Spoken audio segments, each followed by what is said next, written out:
आता आपण बघूयात विविध जिल्ह्यातल्या टॉप 9 बातम्या। हिंगोलीच्या इसापूर धरणाच्या पाणी पातळीत वाढ, धरणात 98% पाणीसाठा, धरणाचा पाणीसाठा वाढल्यानं कळमनुरी शहराचा पाण्याचा प्रश्न मिटला। जळगावच्या भुसावळमधील हतनूर धरणाचे 4 दरवाजे 1.5 मीटरनं उघडले, धरणातून 15,892 क्युसेकनं तापी नदीत पाण्याचा विसर्ग सुरू। नांदेडच्या मुदखेड तालुक्यात अतिवृष्टीचा सोयाबीन पिकाला सर्वाधिक फटका, शेतकऱ्यांचं आर्थिक नुकसान।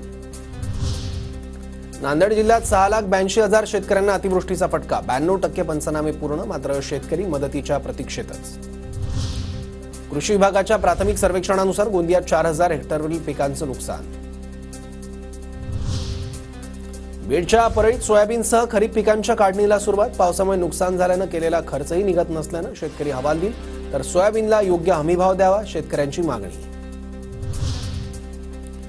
जळगावातील बोदवड तालुक्यात अतिवृष्टीनंतर कपाशीवर मर रोगाचं नवं संकट, बळीराजा चिंतेत, शेतकऱ्यांकडून पंचनामे करून मदतीची मागणी।